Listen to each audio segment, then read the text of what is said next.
Hi. Welcome. We're so glad you're here tonight. And if you did get a babysitter, hopefully we'll be done in an hour and you guys can go out for like a little bite and keep your babysitter going. My name's Irene Garneau. I'm the department supervisor for early childhood education for the district. So I kind of oversee all things pre-K and all things transition to kindergarten. I want to just do a couple little housekeeping items before we start tonight. Of course, we're going to talk about the emergency exits. So directly behind us, that brings us right out onto South Main Street. That's your most direct exit. If that for some reason isn't working, we can go back out the way you came, and there's stairs right by the balcony when you came off the elevator. The other thing I wanted to talk about is if you are here live stream, so hi all you live stream folks, we're glad you're here too. If you need translation, we are going to do a remix with an ASL interpreter, and then we are also, we just found out we can open caption the replay of the live stream, and you can select whatever language you need. So you can rewatch it in your native tongue. All right, that's two things. And then the other thing I just want to do before we start is to quickly go over the contents of your folder that you should have gotten. There's a couple items that I just want to call your attention to. One, really important one, this is a waiver for us to be able to communicate with your child's early childhood program.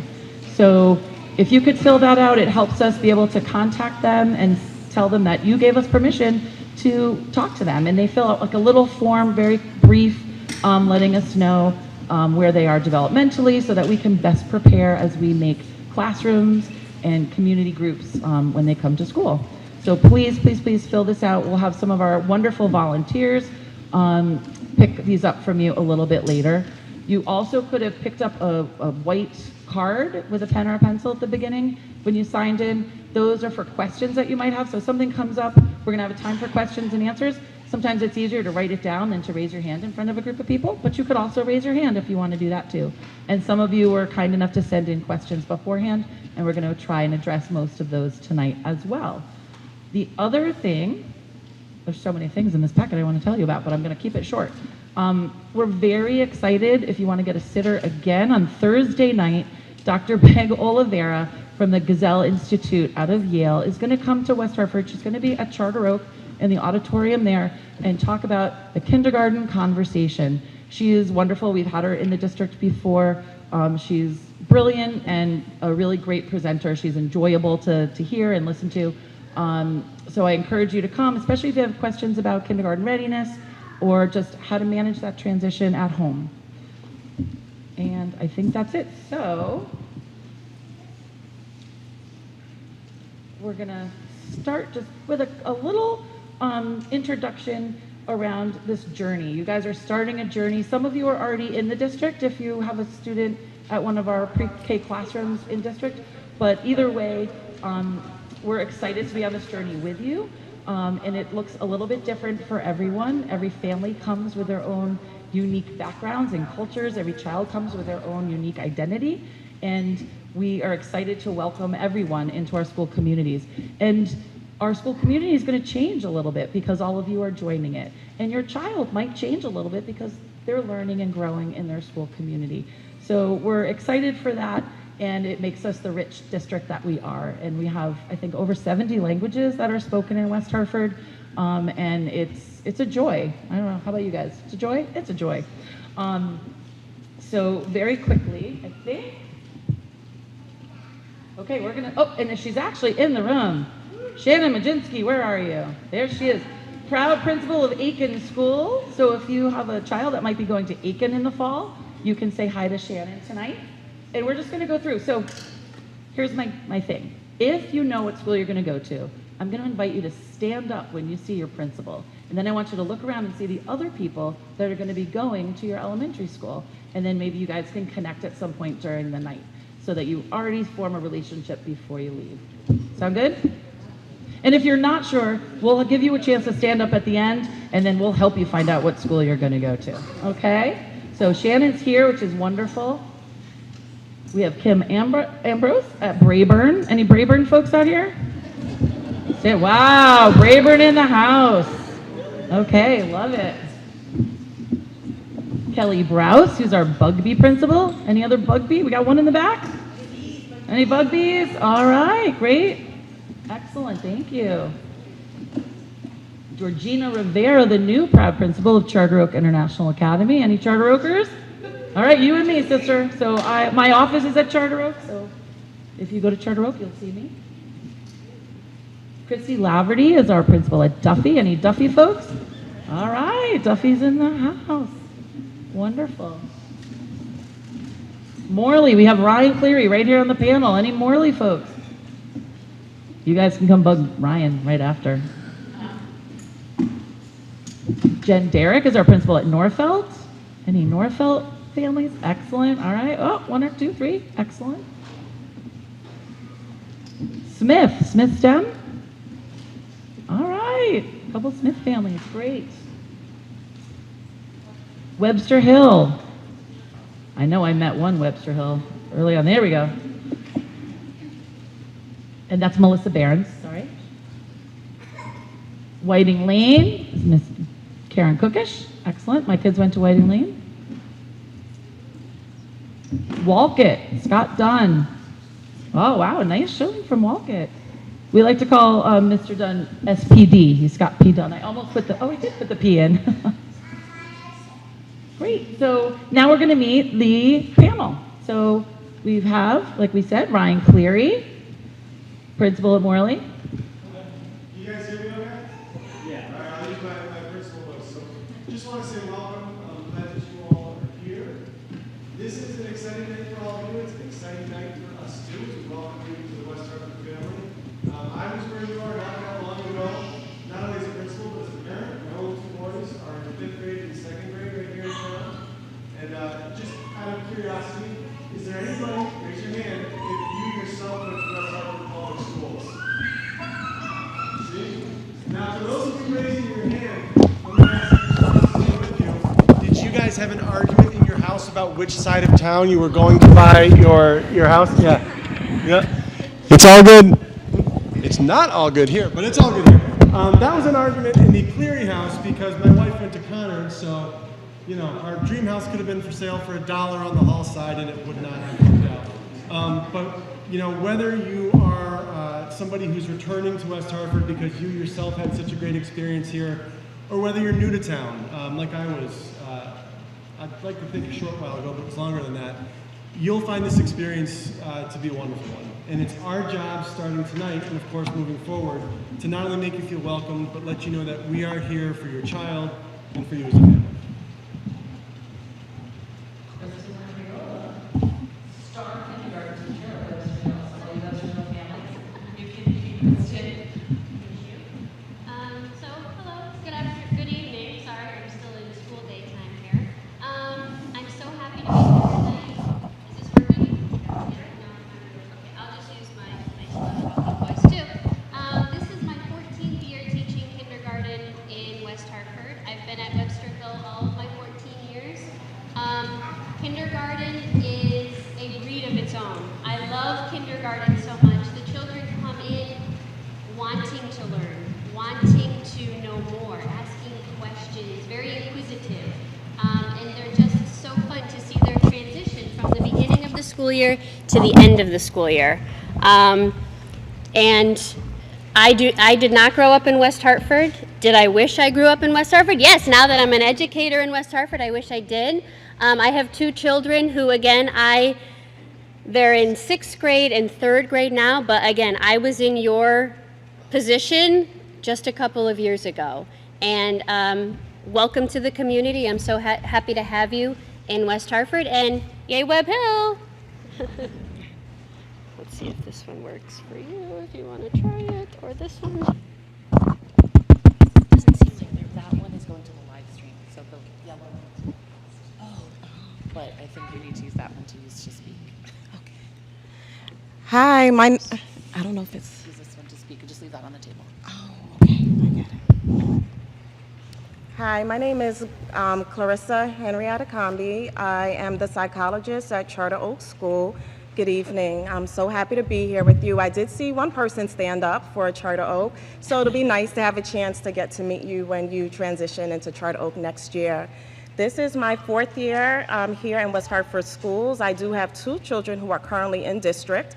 I sat in your seat last year. I have a daughter who's in kindergarten, and I have a son who is in 5th grade. So I'm so excited for you as you are entering into this new chapter of your journey as families, and I'm happy to share with you this evening. Thank you for being here.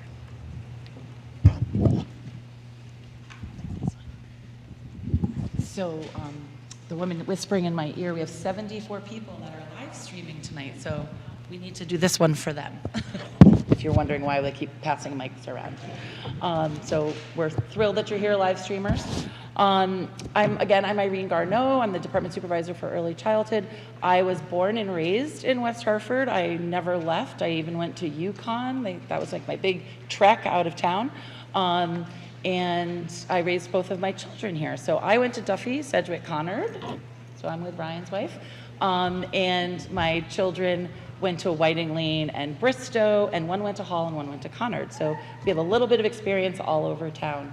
I love West Hartford, and I think West Hartford Public Schools, really, my children are in their mid to late 20s now, but I think it prepared them so well for life outside of high school and after high school and beyond, and I'm forever grateful. So this is the beginning of your journey, and I think we will do just as good a job for your children as West Hartford did for mine. Hi there, I'm Carrie Jones. I'm the Director of Elementary Education, and I've been in this position for about 10 years and was working some other places as a principal, and but taught at Wolcott School and lived next door to the school. And I have to say, having worked in other communities as an educator and in a previous career in insurance, there aren't too many places where you'd want to live next door to the school in which you work. But I think that we have a significant number of our teachers who live in town or commute long distances to get here. So we have a committed staff ready to greet you. We support staff here with professional learning. That's part of my role as a curriculum director, is to support continuous learning of teachers and leaders, to collaborate with them and to listen to all of your feedback to improve our work. So it's a joy to be here. I always say I live here in town. I could run into you at Big Y or Stop and Shop or Trader Joe's at any point, and we welcome the feedback from you. I feel proud to be both a resident and a member of this district community as well. So we're here to answer any questions you have. I also had children who attended school here, so I was in your seat about 15 years ago myself. So welcome, and we look forward to sharing some information, hopefully easing and calming any questions or concerns that you have, and hopefully exciting you for this next step. Great, thank you, team. So tonight's agenda, we're gonna start with being ready for kindergarten and what that looks like, and it's gonna look a little bit different for every child, and that's okay. We're going to talk to you a little bit about how you can support your child through now until September when they're ready to start. We're gonna go through the very titillating information about registration and orientation, and then what your next steps are, and then we'll end with a little Q&A. So the thing that we want you to know the most about going into kindergarten is it's so much more than the ABCs. There are big parts of your child that we want you to be able to support and have them be ready to come in and learn about the ABCs, right? So if you think of it as a garden and you're planting the seeds of knowledge, we're gonna fertilize the soil, right? So all of these things are really gonna help with that. The first one is self-regulation. So self-regulation is actually the #1 rated skill or quality for kindergarten teachers. They want the children to come in. They don't need to really know a whole lot, but if they can sit and attend, keep their hands off their neighbor, right, then they're ready to learn and they're ready to take in everything that those teachers are gonna bring them.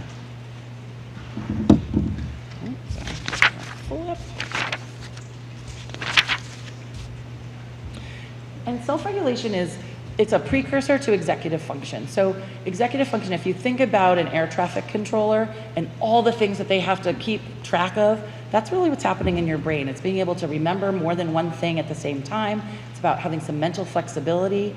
It's about also regulating your emotions. So if your emotions are regulated, then you're able to attend to what else is happening. You're not overwhelmed by worrying about what your neighbor is doing, or that I separated from mom and I'm really missing her, because sometimes that does happen and that's okay too. But we want them to be able to pay attention, right? And we want them to be able to delay gratification. So, and things like sharing. So, like, remember your child when they were 2? How did sharing go? Pretty good, right? But I bet they've come a long way since then. So they're building those muscles. They're building those self-regulation muscles. It's not something you're born with, it's something you learn. So delaying gratification, something you could do at home is make them wait a little bit, right? So if they're really little, maybe you make them wait for 10 seconds. If they're getting a little older, you're like, oh, in a minute. Even if you don't have to wait a minute, ask them to wait a minute. And that helps to, again, strengthen those self-regulation muscles.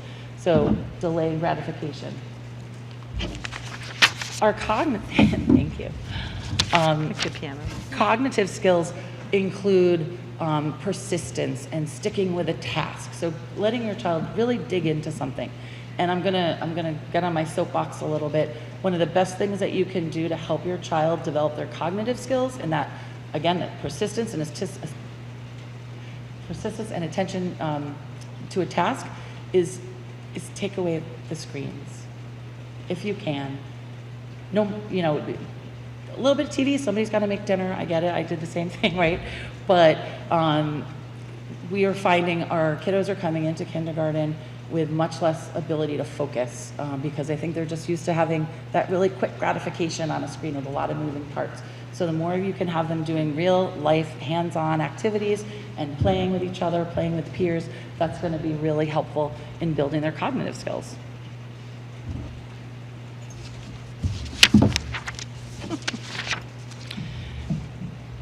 And then, do you want to talk about social emotional? All right, great. So I'm going to pass it to Dr. Henry, and she's going to talk a little bit about social emotional learning, which is the other really big piece that we want to see children coming into kindergarten. Thanks. In each kindergarten classroom across district, the first few weeks of school are spent really building the foundation for a caring classroom community in which every child is seen, they're valued, and they're loved. The assets that each child brings into the classroom, it really helps to make every teacher's classroom unique. Classrooms, they spend time establishing expectations and agreements with input from both teachers and students, and children are learning how to be respectful and responsible members of their classroom communities. Teachers, they build upon that initial work that's done by teaching important social emotional learning concepts in 5 key areas. Those areas are self-awareness, social awareness, self-management, decision-making, and relationship building. And within that framework, teachers help students learn important skills that they need to be successful, not just in kindergarten, but really beyond and for life. Such as being able to communicate effectively and being able to cooperate with others. Those SEL concepts, they provide an extra but vital dimension to your child's education. And those SEL concepts, they can positively impact outcomes in life, such as your emotional wellness, having healthier relationships, and further down the road, lifelong happiness and having successful careers. In kindergarten, social emotional learning skills are taught through the second step curriculum. The second step curriculum is very interactive and engaging. There are puppets that are used, and it's lots of fun, and the kids love it. I know my daughter right now, she's receiving lots of the second step instruction in the classroom. They're working on skills such as being able to gain confidence, goal setting, learning how to make better decisions, collaborating with others in their work and their play, and just understanding how to navigate through the world more effectively. I know my daughter, through some of the lessons that she's learned, she has been more assertive at home with being able to use her voice with her brother when her brother does things that she does not like, and an understanding that she can use her words, and her words have power, and she can use her words in that assertive way. So I think that it's wonderful. And there's a nice homeschool connection with that curriculum, so that the skills that they're learning here in school, you are able to reinforce those skills at home and use similar language with your child at home as well. All West Hartford students, they also engage in learning about diversity, equity, and social justice in developmentally appropriate ways. Our teachers pay very careful attention to all students and the richness that they bring and the diversity that they bring into their classrooms that we see in the larger West Hartford community. Thanks. I think Kristen is next. All right, so a day in the life of kindergarten. So kindergarten days are different every single day. There's never 2 days that are alike. There might be a child that comes in crying and they need a little extra support because they're sad that they're leaving mom or dad or a caregiver that may have brought them to school. Other days children are jumping for joy because they know that we earned our 10 whale tails, so we get to have a little classroom celebration. So each day is a little bit different in kindergarten. Outdoor learning and play. Recess. Every day, recess is open for kindergartners for 30 minutes, and recess is an unstructured play time for the kindergartners. So much of their day is structured with routines and procedures to follow that having that 30 minutes of unstructured play is necessary for them.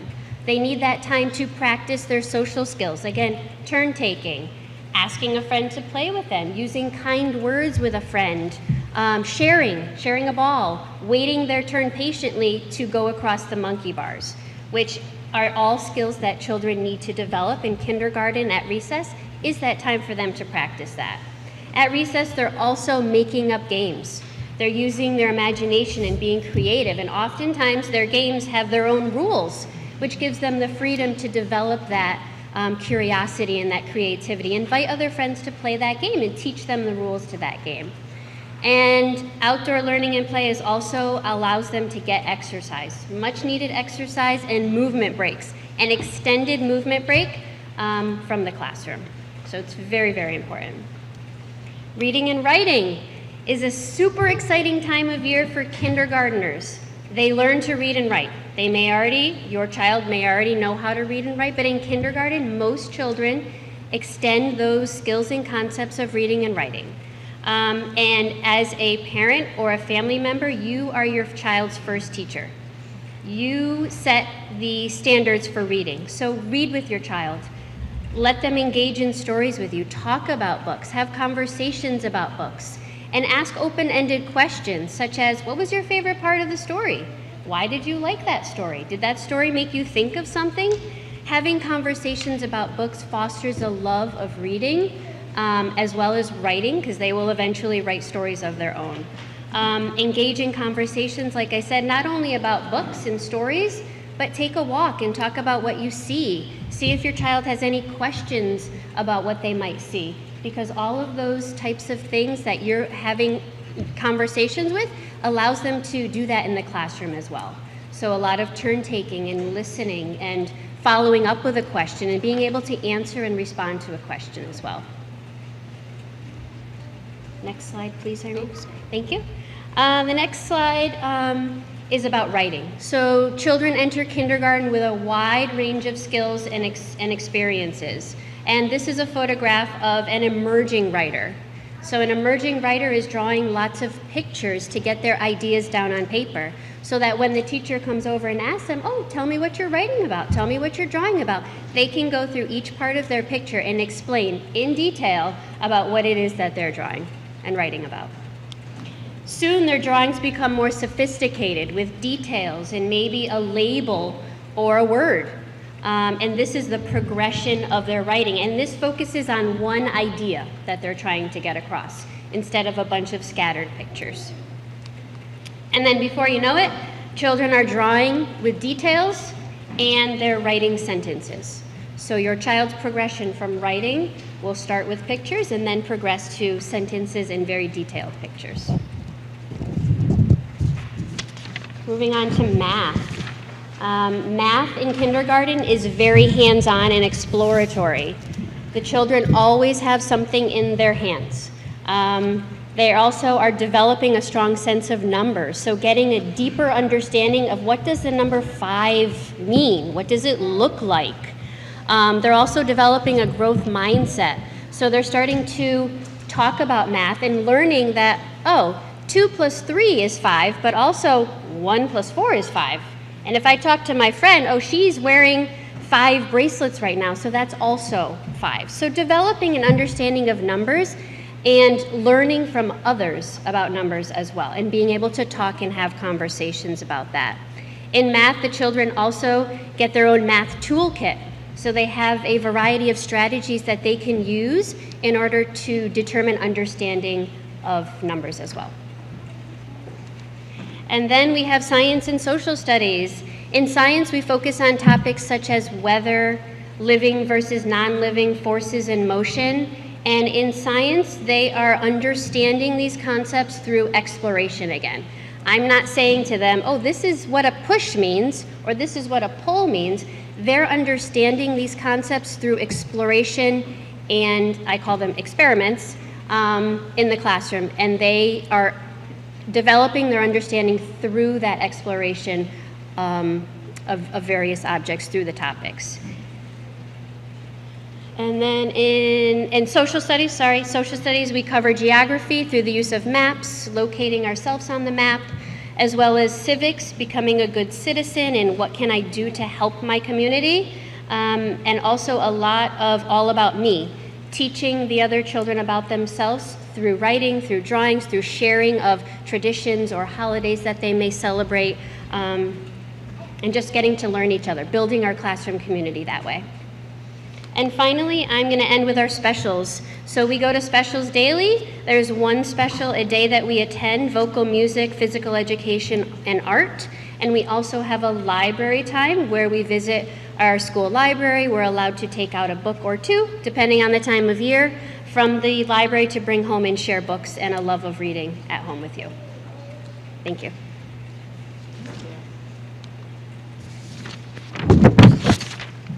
Clarissa, I think we're back. I think we're back to Clarissa.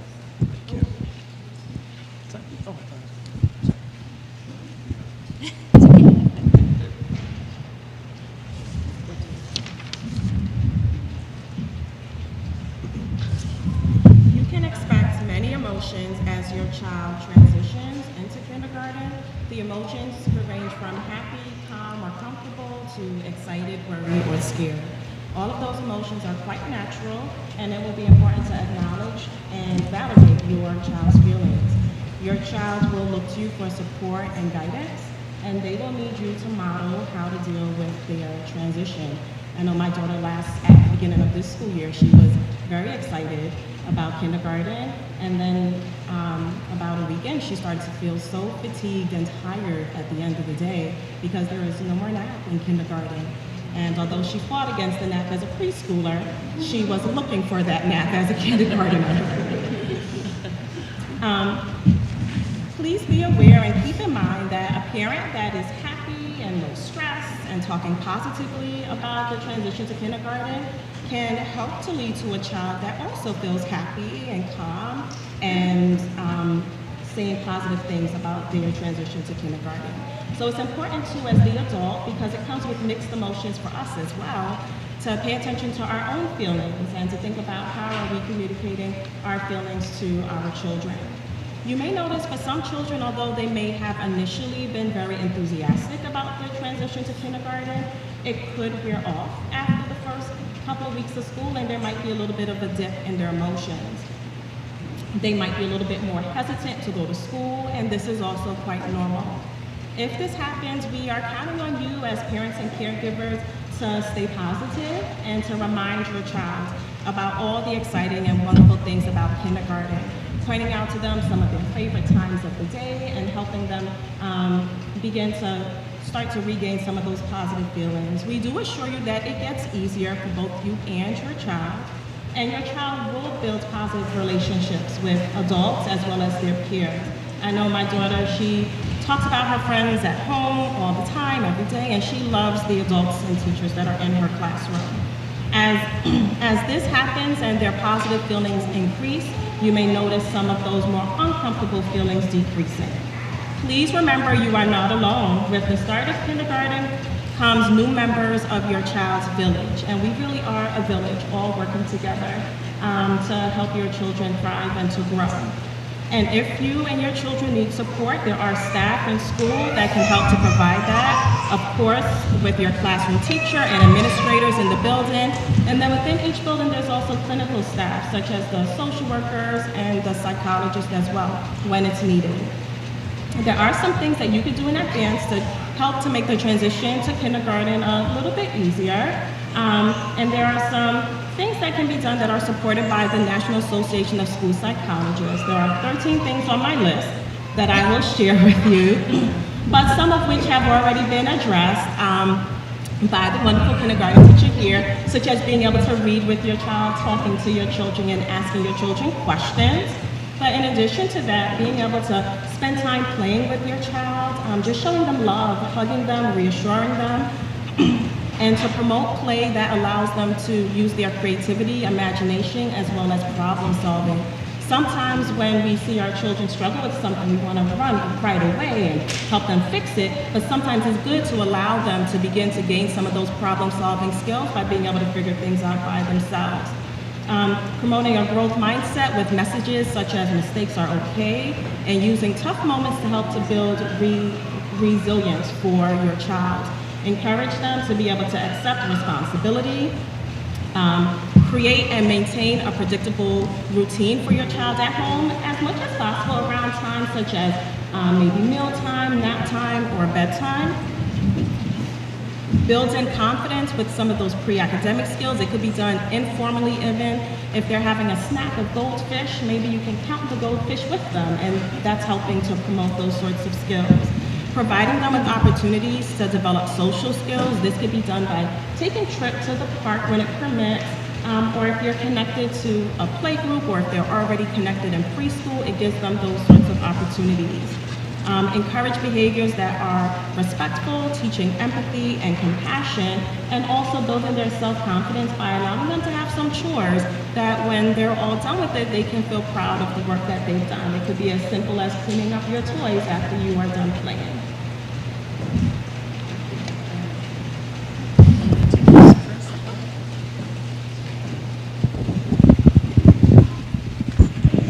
So another wonderful thing about living in West Hartford is we have schools of choice.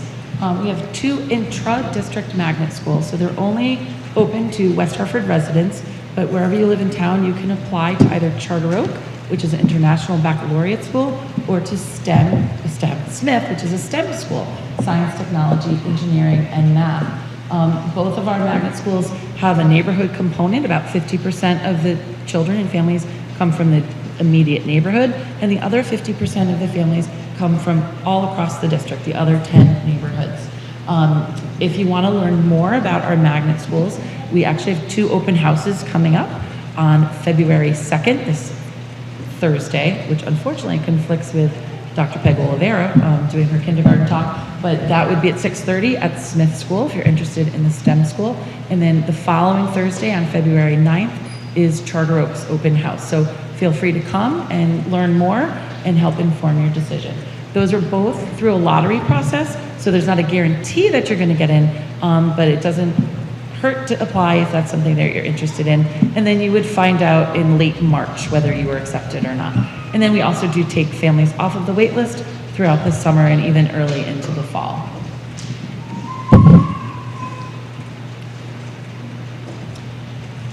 Unfortunately, Melissa Cook, who's our department supervisor for pupil services, couldn't be with us tonight.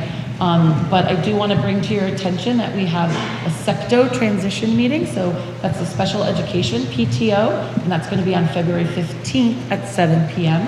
And you can find more information on the pupil services website of the West Hartford Public Schools website. And that will help give you a little bit more information, some more specific information about transitions for children that have an IEP, which is an individualized education plan. So if your child is currently 3, 4, or even now 5 years old and they have an IEP, you're probably at the ELC, the Early Learning Center, either at Whiting Lane or at Aiken. But you could also be in one of the West Hartford Public Schools general ed pre-K classrooms at Charter Oak, Webb, or Smith. But if your child has an IEP, I would encourage you to go to that transition meeting to learn more about some of the specifics. So some things like there's going to be a transition meeting wherever your child is moving to for kindergarten, there'll be a team meeting between the team that they're currently with and the team at the receiving school for kindergarten, so that all the information, all the wonderful things that we need to know about your child moving to their next school will happen in the spring, and you'll be a part of that meeting. And if you have questions, specific questions, you can contact Melissa Cook, and her email is right here, and her phone number.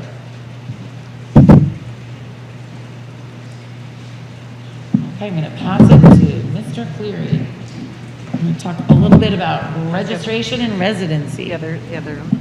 And this one. Thank you. Thanks, Irene.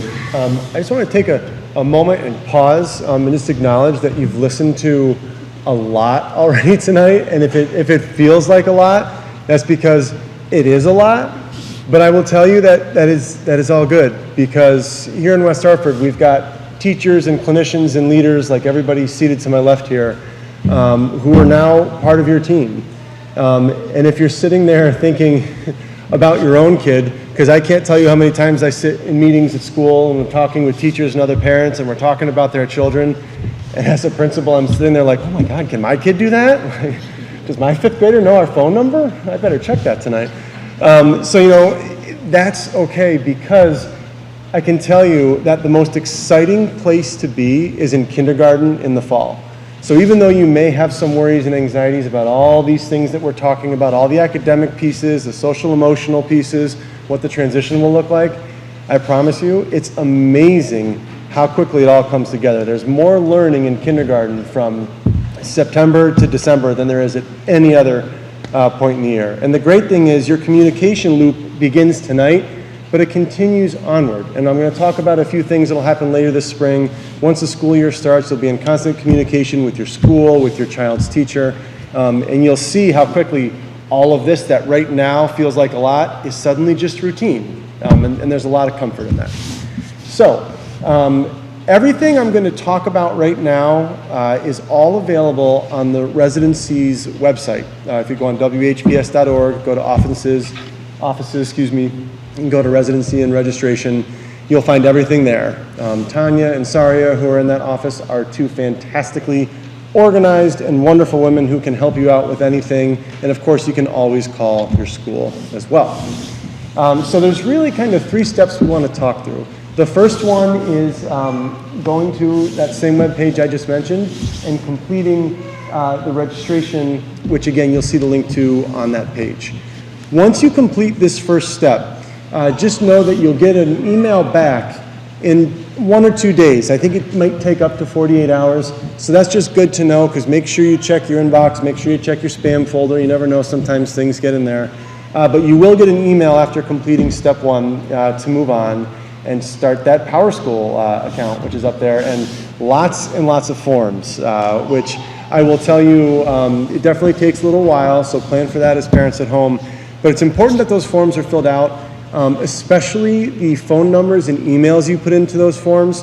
Please know that that contact information in PowerSchool is how you'll receive all the information from the district. So everything from your your bi-monthly school newsletter to the snow cancellation announcements, all of that will come from the information you put in there. So just make sure that you've got your up-to-date info in there. And if you ever change a phone number or email, make sure you update it in PowerSchool as well.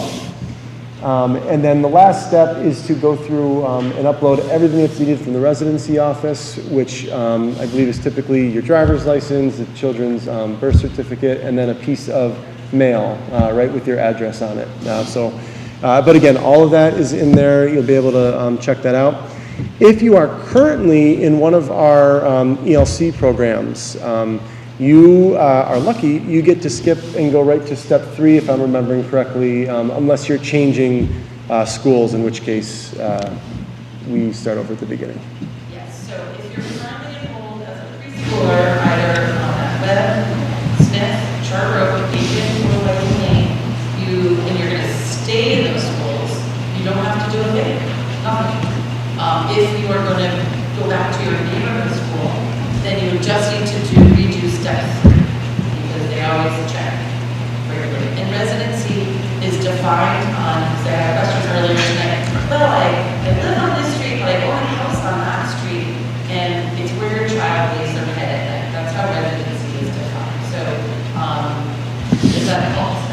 And there is, information on to find out what school you go to on that residency page. It's not that easy. I would just call. Because it used to be this little street selector tool, and you could pop in your address, or look up your address, and it would tell you. And now it's an interactive map with a lot of options that I can't quite figure out. So I would just 6620, is there a section? 561-6620. I would just give them a call if you're not sure how it's really good. thanks, Irene. And then once completing this process, we'll move on to some things that'll happen as we get through the winter and into the spring. First thing is definitely give your neighborhood school a call. I mean, obviously we'll get all the information as you guys register in the system, but it's always great to give a call, hopefully for you all, just so that, again, you can establish that initial connection, get to talk to people in the office. And it also just helps us keep our lists up to date so that we know everybody's coming. So definitely we'll do that first. The next thing that's going to happen is you will have at your own individual elementary school a parent orientation night, and you'll also have kindergarten registration days. Now the orientation nights will begin, I think they begin late March, early April are the first ones. I know that Morley's is shortly after April vacation. And that is a night that's really pretty similar to this. It's just much more school specific. So you'll hear from the principal, you'll hear from a kindergarten teacher, you'll also likely hear from folks like your PTO presidents and the office staff, the school nurse. So that's a great night to go to. That night is just for parents. So again, it's another babysitter night, but you'll get all that good school specific information there. And again, another reason to call the school and make sure we have your information, because we will send out lots of communication prior to that event. The next piece that'll come up are the kindergarten registration days. And depending on how many kindergartners are coming into a school, that could be anywhere from a day and a half to 2 or 3 days. And what you will do as families is you'll sign up to have your child come visit the school for about 45 minutes to an hour during those times. And what that will look like is you'll bring your incoming kindergartner to the school. They will go with the kindergarten teachers and some support staff. They'll take the kids on a tour, show them the building, do a couple activities with them, help them get to know each other, help them get to know some of the school staff. Great way for them to break the ice. They always think that kindergarten starts the next day, so make sure you let them know it's a visit. But that's a really fun time to, again, get the kids acclimated to the school a little bit. While the kids are off with the kindergarten team, you as parents will have an opportunity to sit with the principal, our curriculum specialists, our school nurse. We'll have the opportunity to do that together as a small group, but then also you'll have the opportunity to meet individually or to sign up for a time to meet individually with either the school nurse, school leadership, if you guys have anything that you want to communicate ahead of them coming in the fall. And then, yeah, as we move beyond that, I'm going to swing things over to Irene for the enrollment packet. Am I forgetting something? Oh, she's coming to me. Look at that. I'm going to come to you. I'm going to grab the mic, and I'm going into the crowd, Ryan. She does that. Okay, She'll do that. Thanks, Irene. I just have to switch. Manage the link.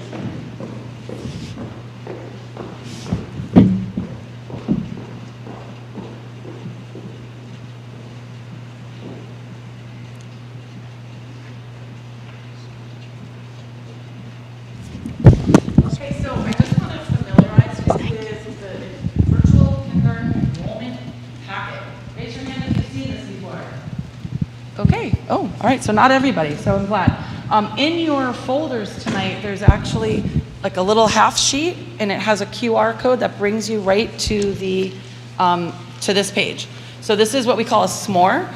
It's a platform that we can do digital newsletters on. It's translatable right over here. It can translate into, I don't know, what, 150 languages, Carrie? Something like that, a lot. If you're old like me and you want to make it bigger, you can do that too. But this is, many of our schools use this s'more platform for their newsletters.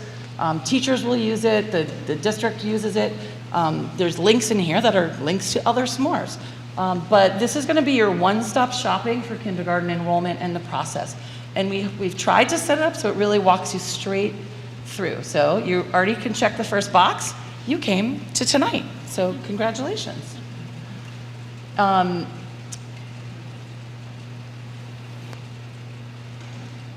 So these are the parent caregiver evenings for incoming kindergartners that Ryan just mentioned. So there's some links here that will bring you, and it'll tell you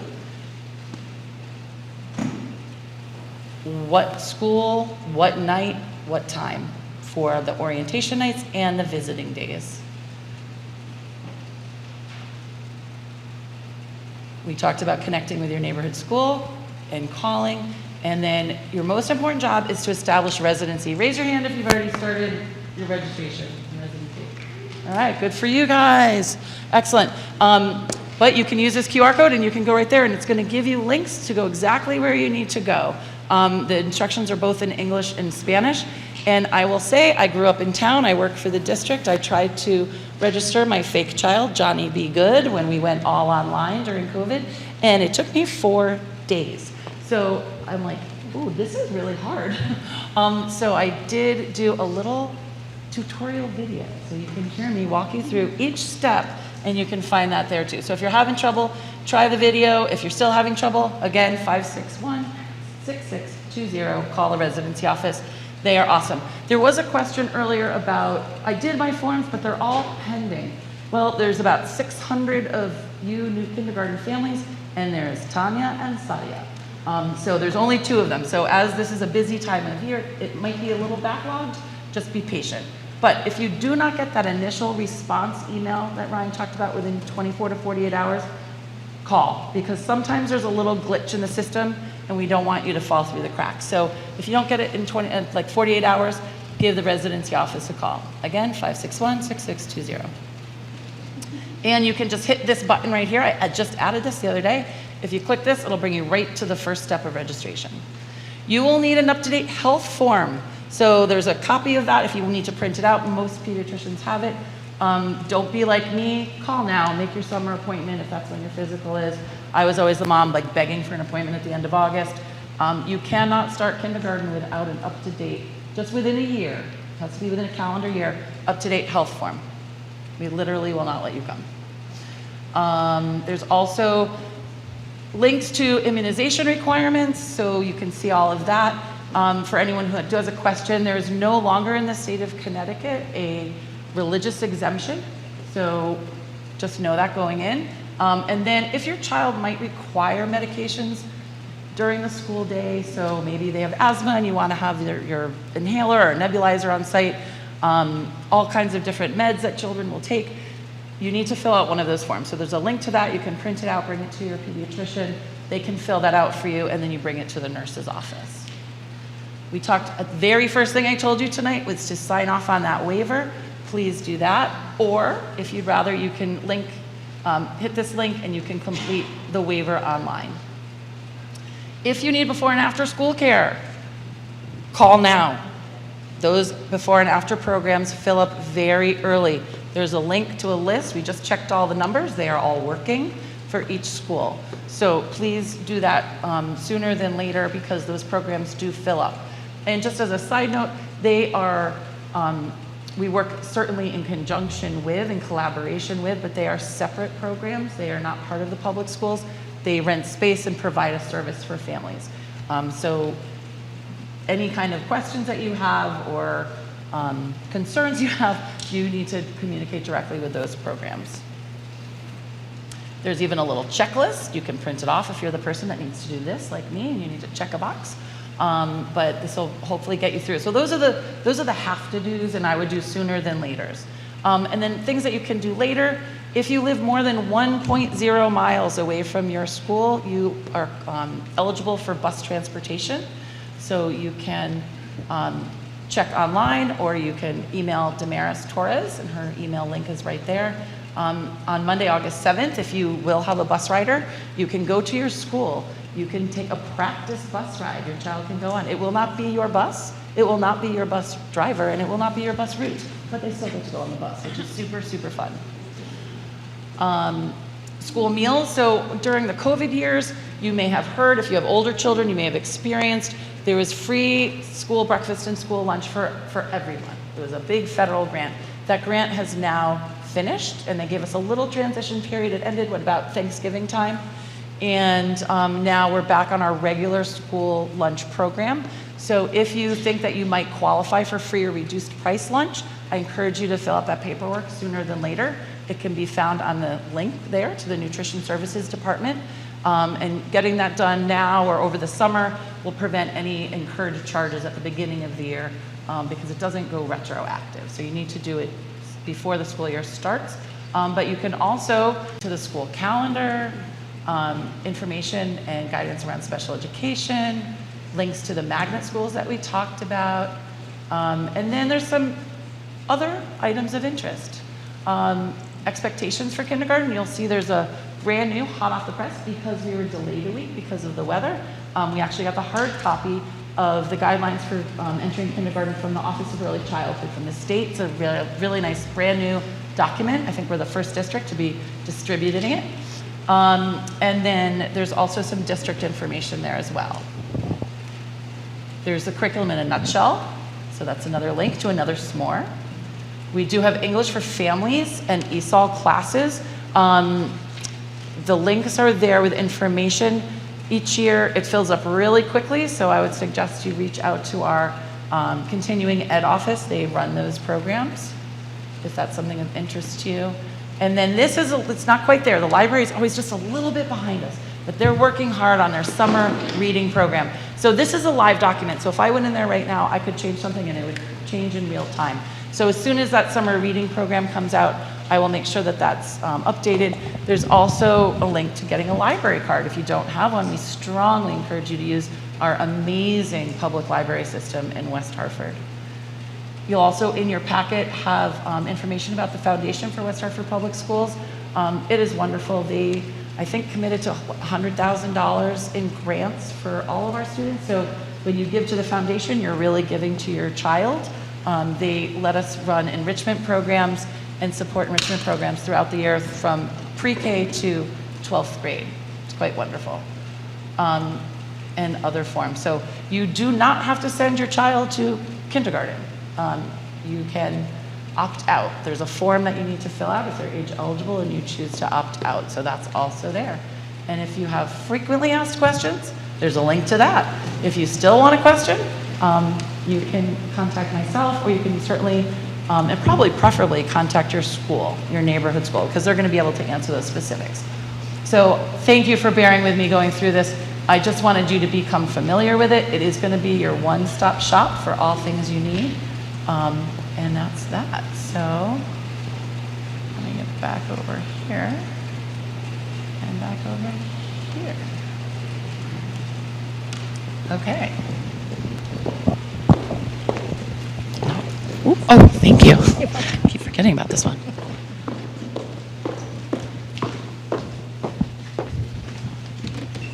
If you have questions right now, feel free to jot them down on those note cards. And some of our Grade by 8 colleagues, thanks Grade by 8 early childhood partnership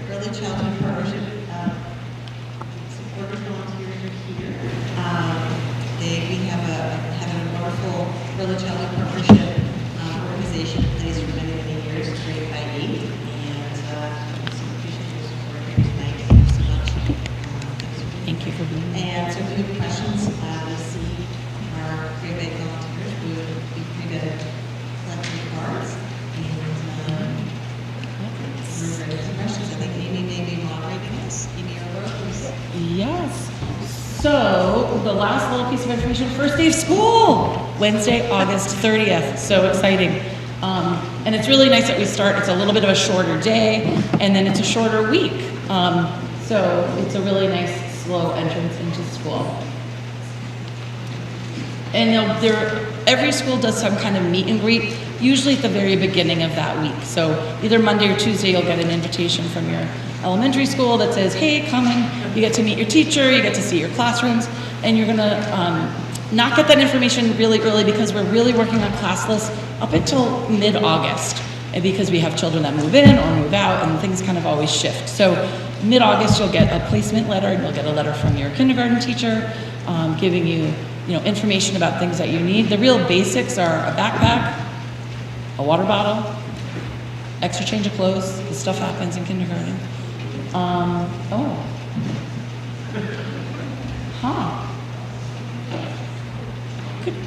could you maybe just click off of that?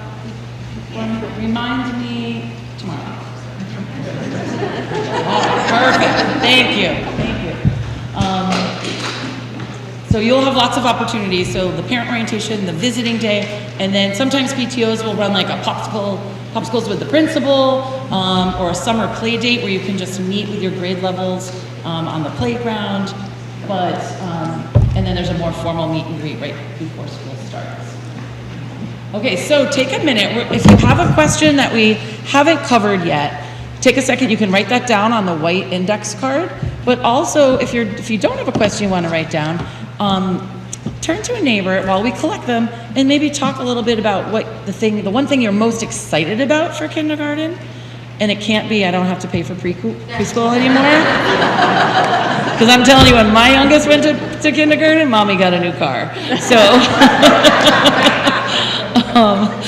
and then maybe also share the one thing that maybe you're a little nervous or anxious about your child starting kindergarten. So our volunteers are going to go around and collect your waiver, your communication waiver, and any questions that you might have. And then the wonderful Amy Yarborough, who wears many hats in our district. She is the Grade by 8 coordinator, so she leads the Grade by 8 group. She is also the, let's see if I get them all, the Open Choice Family Liaison. So we have many families that are in the Open Choice program, and she does a beautiful job along with Carrie and Dr. Rosina Haskins at Central Office in welcoming our families that are coming in through Open Choice.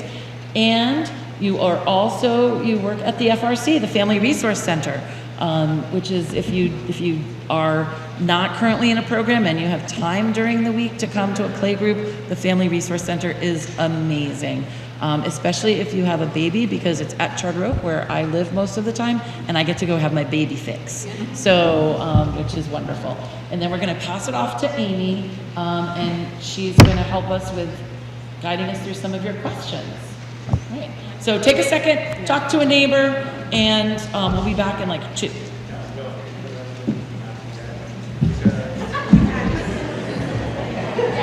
No, I think that one needs to get turned on.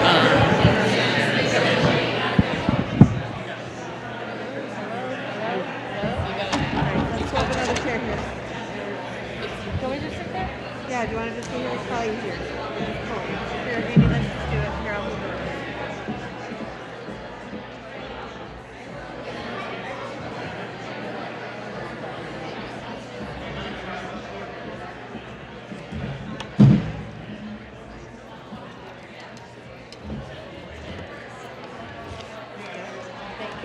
So how much time do we? Yes, you did. Thank you.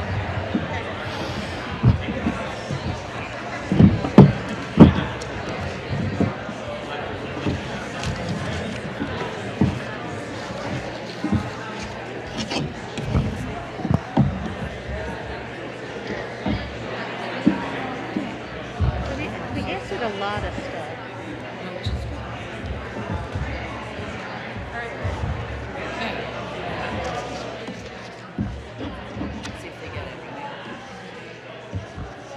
Test your kindergarten knowledge. 1, 2, 3, eyes on. 1, 2, 3, eyes on. Me. 1, 2, eyes on. You. I promise your child's going to come home saying that by like the second week of September next year. All right, so I'm going to pass it off to Amy, and she's going to be our MC and our moderator for tonight. Good evening, everybody. We're so glad that you're here. Lots and lots of information has been mentioned tonight. Many of you offered up questions when you registered, and we're going to try to tap on some of those questions as well as the ones that you've shared tonight. So we're very excited for that. One of the first questions we have is, what is the average kindergarten class size? Carrie? So we do have a Board of Education policy on class size. It's 6250 if you wanted to reference it on our website. And basically, barring any serious constraints in budget, instructional time or space, or individual student needs, the ratio we have for kindergarten to 3rd grade is 23 students in a class, and 27 in grades 4 and 5. And I was a teacher here in the 90s, and I taught 28 at one point. However, I've looked at the actual class sizes over the past several years, and we've been very fortunate to be able to keep them to about 18 to 21 in kindergarten and first grade. I think we have one classroom maybe at 22 in the entire, out of 35 sections of third grade maybe in one school.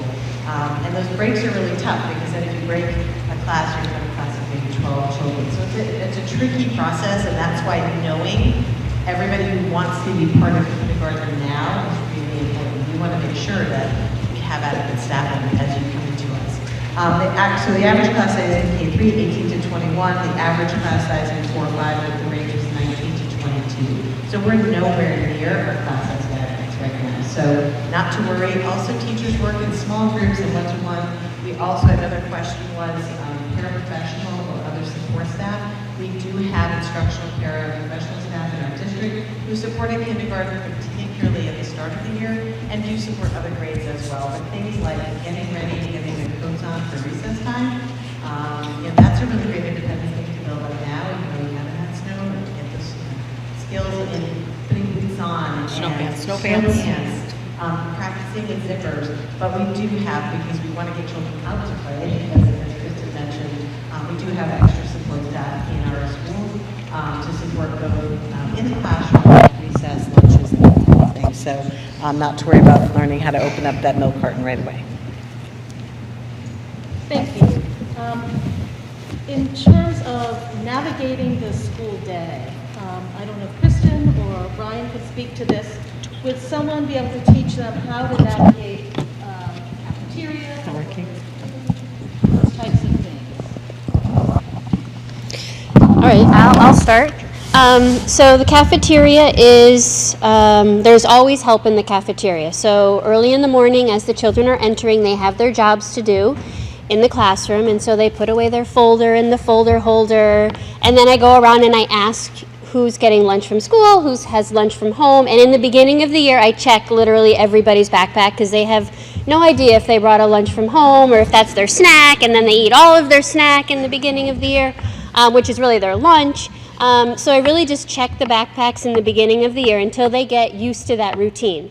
When we go to the cafeteria, the children who have a lunch from home enter the cafeteria. The children who get lunch at school line up outside of the cafeteria door. They have little lunch cards, I think Irene talked about.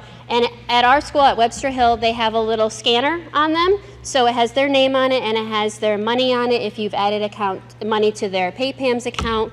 And they proceed through the lunch line. They grab their milk. They get their main meal, whether it's usually a hot choice and a cold choice. Cold choice could be a sun butter and jelly, or a tuna sandwich, or a bagel and cream cheese. Or the hot lunch choice is on the calendar that you'll receive at the beginning of the month. And then they proceed through, they get their fruit, they get their vegetable, and then they scan their card and off into the cafeteria they go. When they enter the cafeteria, there's always multiple staff members in there helping. If they need help opening a container, opening a bag, opening a yogurt, those yogurts that have the little thing at the top that they have to rip off, the go-gurts I think they're called, please, if you send those in, have your child practice opening those at home too, because that would be much, much needed help. They raise their hand if they need something, like they need a napkin, they need a spoon, a fork, or they need help. They just raise a hand and someone will come through and help them.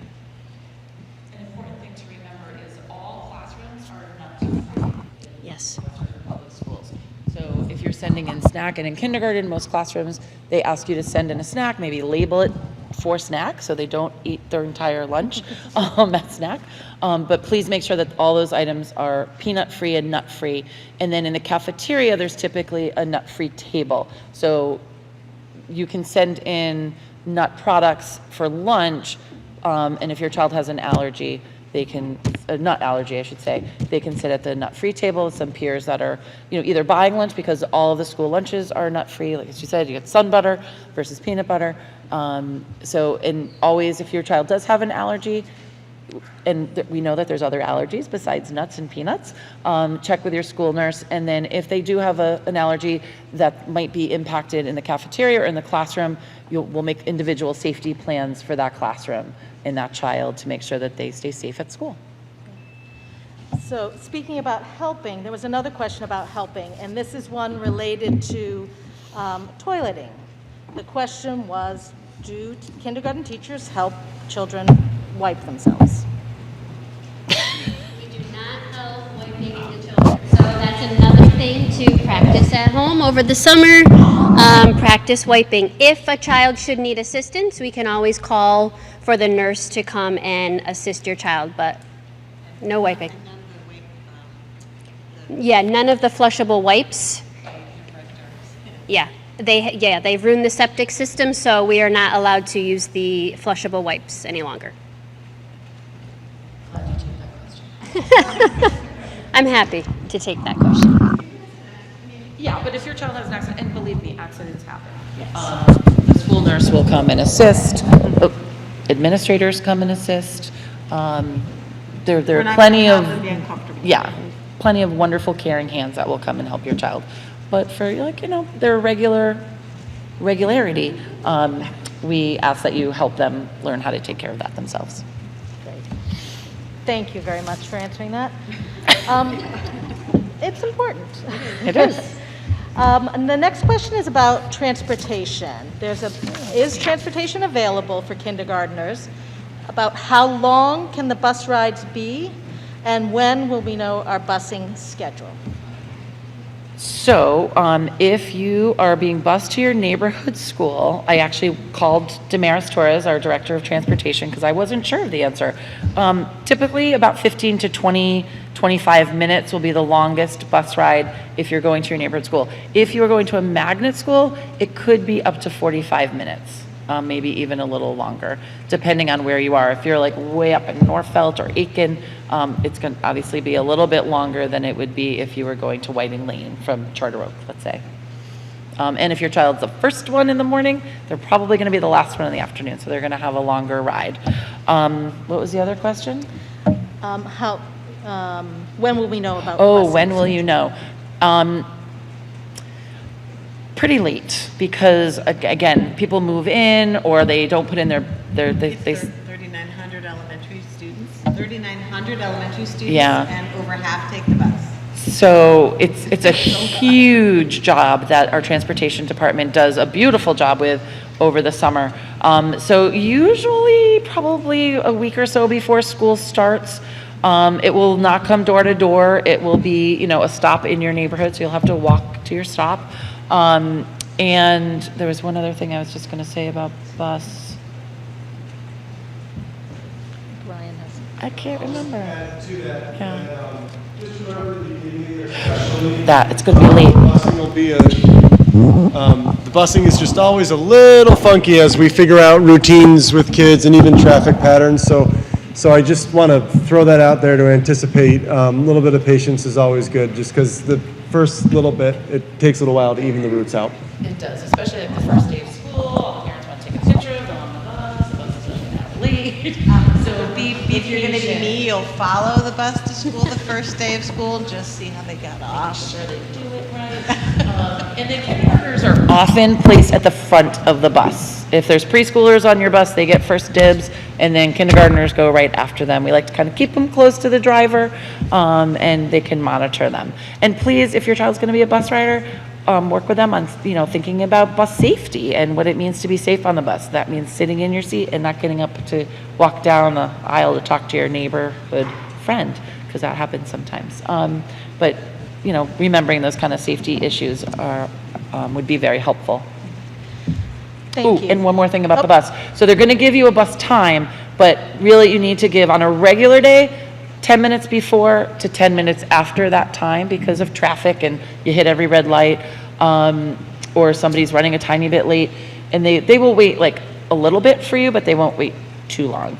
If your bus is going to be exceptionally late, they really do their best to get calls out to families to say, like, your bus is going to be 25 minutes late, to let you know, so you don't have to, especially in the winter, you don't have to stand out in the cold. It doesn't happen that often, but if it does, they do try to let you know, either through the transportation office or through your school secretary. Great, thank you. There was another group of questions around, how do I know my child is ready to enter kindergarten? And that is related to later birthdays in the year, Is it common to send them to school the year that they're eligible or to hold back? And what if the parent is unsure? And how should they still continue to register their child? Go for it. As a parent of a November birthday child, I went through this dilemma myself in the West Hartford Public Schools. I decided to send my child. I had a long conversation with their preschool teacher, so that was a really important part of the decision making. But as having been a principal and in this role, we really see a range of children in a cohort. So you'll have some students who are a little on the older end, they may have waited to enter, and then there are others who like my daughter, went right along. She was a 17-year-old college freshman and very successful. So I think you're going to see the mix, and I've worked in a variety of districts, so there's almost like a curve, right? You've got students who are right in the sweet spot, say in the spring to summer, you know, early winter times, and then you have the Novembers like my daughter, and it's a tough decision. I have to say, as a parent, I debated it for a long time. For a long time, I questioned myself. So I think the more conversations, have a conversation with your school principal, have a conversation with your school psychologist, social worker, when you visit the school. Give Irene a call, give me a call. The more you have that conversation with people, the more comfortable and confident you'll feel, but you still may question it forever.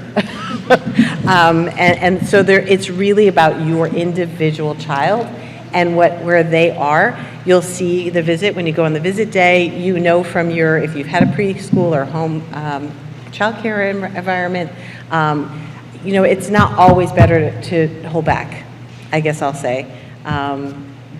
I've had the experience as an educator also of seeing children who were socially that much older. So, you know, now it might feel like, oh, I'm sending them as they're so young. But down the road, you know, they're going to be that much more socially mature. Think about them in 8th grade when they're, you know, maybe a full year older than their peers. So you know your child now. They're going to change a lot. You'll question it, but having conversations with either educators or colleagues, other parents, there's no one right answer to that. You know your child best, and you're sort of having some faith too. So I'm just going to say that, and we're all here to help. And I will say, whatever your decision is, we are ready for your child. We are No matter going to what. meet them wherever they are, and no one ever gets turned away from kindergarten. So send them to us. We will love them, we will teach them, and we will bring them along that developmental continuum of where they need to be. Yeah. Great. Would you agree? Anything else? I agree with everything you said. Okay, great. Thank you. The next question is about communication. And Mr. Cleary mentioned how important it is to fill out your email and telephone numbers in the power school. So these two questions were about how do parents receive communications and updates from teachers, and the other part is how do they receive information and contact information for the peers of the parents of their child's peers, like classroom. I'll do. direction. Want me to do the classroom and you do the? Yeah. So in the classroom, I use a variety of ways to communicate with families. One of the ways that I use is an app called Seesaw. And in Seesaw, I can send direct messages to families, let them know about announcements, let them know about special days that are coming up, to remember their slippers for Slipper Day. I also take photographs of the children with permission, and I post those photographs so that you can see kind of a day in the life of kindergarten. Here's what we read for a story for literacy time, or this is what we did for math stations today. So I'll post photographs of the children as well as special announcements for them. I also communicate weekly with a little Ask Me. It's like a little newsletter sort of on Fridays. So it goes through a variety of topics of areas of the curriculum that we may have covered, a specific SEL focus that we had, and they're basically questions to ask your child. So ask me about the book Spoon, which we read today. What was it about? Which part did you like? Or ask me, who's my partner in my literacy station? Just kind of questions to generate your child answering questions and see if they can remember or talk about some of the things that we've covered through the week of school. A little snapshot of the classroom. Thank you, Kristen. And then just addressing the question of getting contact information for peers, if I remember correctly. Yeah, so most schools have a school directory that they'll pass out to everybody in the school with all the kids' information, contact information for their parents.